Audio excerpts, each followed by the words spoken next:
না ঝগড়া করা আমরা ওখানে পয়সা দেবো আমি এখানে দাঁড়িয়েছি আমার জায়গাটা এই চাপেন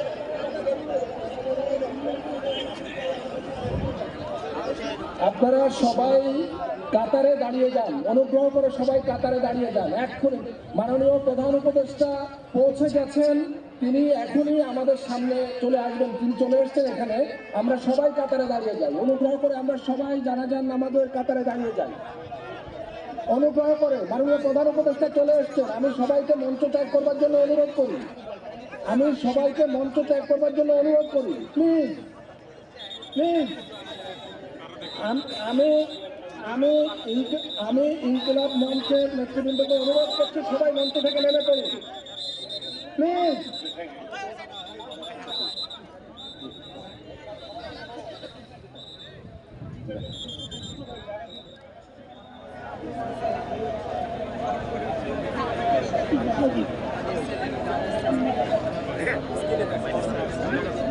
সম্মানিত উপস্থিতি, মুসল্লিবৃন্দ, আমাদের মাঝে এসে উপস্থিত হয়েছেন অন্তর্বর্তী সরকারের মাননীয় প্রধান উপদেষ্টা।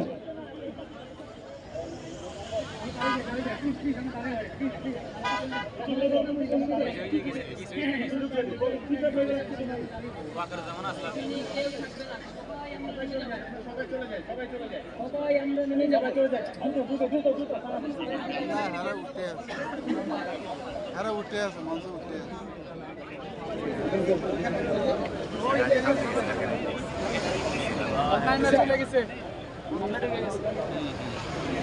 রাষ্ট্রপতি আমরা দূর থেকে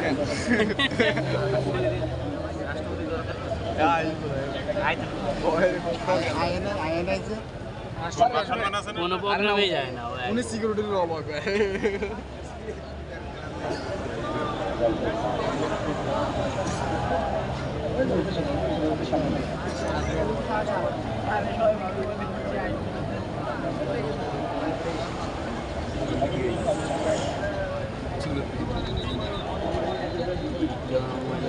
যে গাড়ির ভিতরে হাসিনা ছিল বহু করছে, যে গাড়ির ভিতরে হাসিনা ছিল বহু করছে। চলে ভাইয়া সে মনে করছে যে আমি আমার উপরে কেউ নেই, আমার যে কোথায়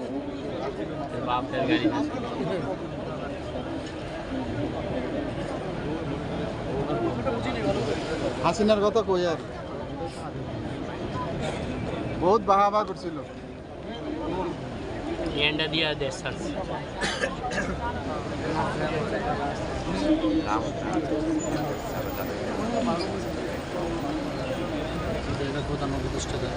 প্রধান উপদেষ্টা উপরে চলে গেছে, আবার প্রোগ্রাম চলে যাবে, গাড়ি লাইন করতেছে।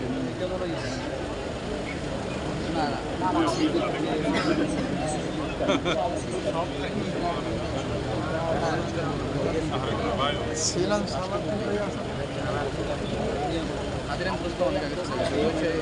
ওই আদ্রেম বলেন তুই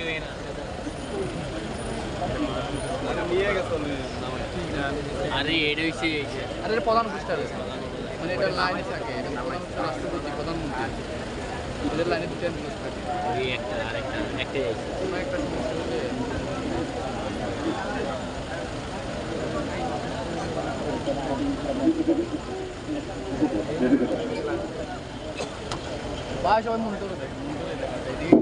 সম্মানিত মুসল্লিবৃন্দ, এখন মাননীয় ধর্ম উপদেষ্টা ডক্টর আহমদ খালিদ হোসেন শহীদ শরীফ ওসমানের জানাজার পূর্বে বক্তব্য রাখবেন এবং শহীদ শরীফ ওসমান হাদির জীবনী পাঠ করবেন।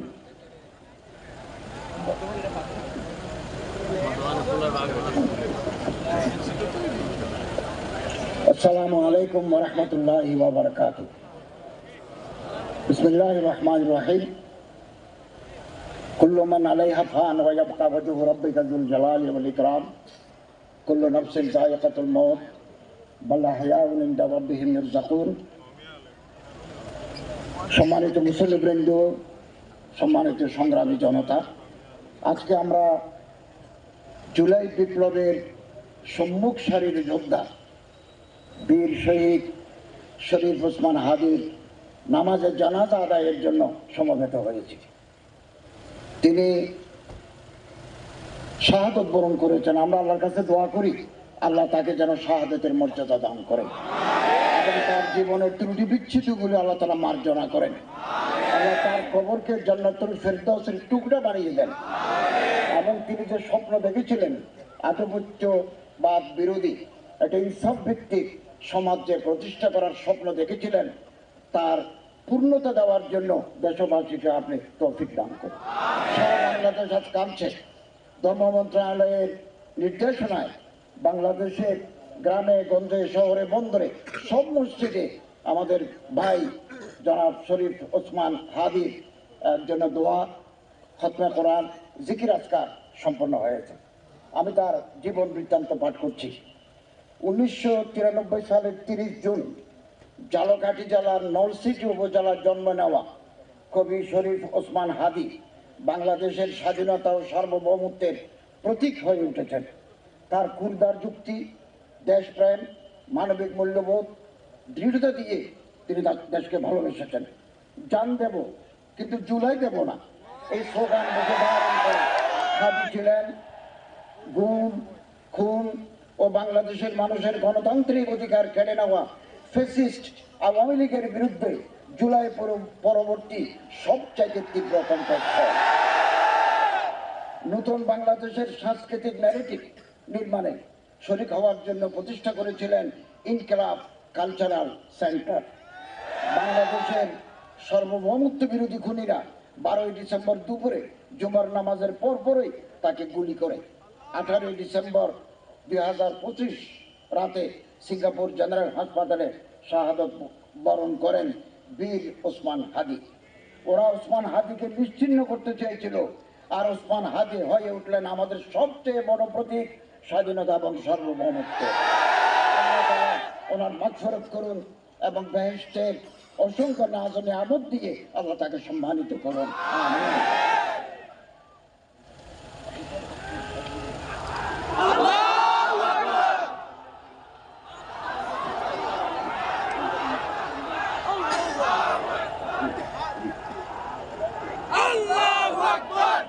এখন শহীদ শরীফ ওসমান হাদির পরিবারের পক্ষ থেকে বক্তব্য রাখবেন ইনকিলাব মঞ্চের সদস্য সচিব আব্দুল্লাহ আল জাবের।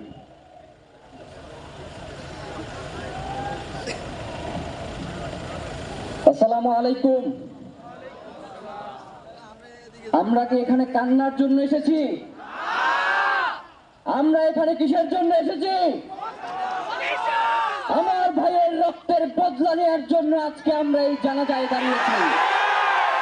প্রিয় ভাইয়েরা, আজকে কবি নজরুলের যে বিদ্রোহী দুটো লাইন, যাকে ওসমান হাদি তার আদর্শ মনে করত, আমি চির বিদ্রোহী বীর, বিশ্ব ছড়ায় উঠিয়াছি একা, চিরউন্নতশীল। প্রিয় ভাইয়েরা, আপনারা জানেন শরীফ ওসমান হাদিকে এক সপ্তাহ 168 ঘন্টা আগে গুলি করা হয়েছে। এখন পর্যন্ত কি তার খুনিকে গ্রেফতার করা হয়েছে? সরকারের পক্ষ থেকে এখন পর্যন্ত কি খুনিকে গ্রেফতারের ব্যাপারে আপনাদেরকে আশ্বস্ত করা হয়েছে? তারা কি এখন পর্যন্ত আমাদেরকে জানিয়েছে যে খুনি কোন জায়গায় রয়েছে? আমরা স্পষ্ট মনে করছি যে এখানে খুনি একজন নয়, এখানে পুরো একটা খুনি চক্র। আমরা ইনকিলাব মঞ্চ এবং তার পরিবারের পক্ষ থেকে আপনাদেরকে জানিয়ে দিতে চাই, খুনের পরিকল্পনাকারী, খুনের সহায়তাকারী এবং পুরো খুনি চক্রকে বিচারের আওতায় নিয়ে আসতে হবে এবং আগামী 24 ঘন্টার মধ্যে স্বরাষ্ট্র উপদেষ্টা এবং সহকারী উপদেষ্টা খেদারত তাদেরকে জনতার সম্মুখে এসে তারা এই খুনের ব্যাপারে গত এক সপ্তাহ ধরে কি পদক্ষেপ নিয়েছে তা জনসম্মুখে জানাতে হবে। যদি তারা জানাতে না পারে তাহলে তাদেরকে পদত্যাগের জন্য প্রস্তুত থাকতে হবে। কোনোভাবেই শরীফ ওসমান হাদির রক্তকে বৃথা যেতে দেব না। আমরা ঘোষণা করতে চাই, শরীফ ওসমান হাদির রক্তের মধ্য দিয়ে বাংলাদেশ ইনসাফ কায়েম হবে। আপনাদেরকে তিনি বারংবার বলেছেন, বাংলাদেশের স্বাধীনতা সার্বভৌমত্ব রক্ষা এবং ইনসাফের লড়াইয়ের জন্য আমাদেরকে যদি জীবনও দিয়ে যেতে হয়, আমরা জীবন দিয়ে দেবো, তবু ইনসাফের লড়াই ছাড়ব না। সুতরাং প্রিয় বন্ধুগণ, আমাদেরকে ইনসাফের লড়াই লড়তেই হবে। আপনারা রাজি আছেন কিনা? এবং সেই সাথে আমরা আরো বলতে চাই, সিভিল মিলিটারি ইন্টেলিজেন্সের মধ্যে ঘাটতি মেরে বসে থাকা চিহ্নিত করে গ্রেফতার করতে হবে। প্রিয় সংগ্রামী বন্ধুগণ, শরীফ ওসমান হাদির পরিবারকে জানানো হয়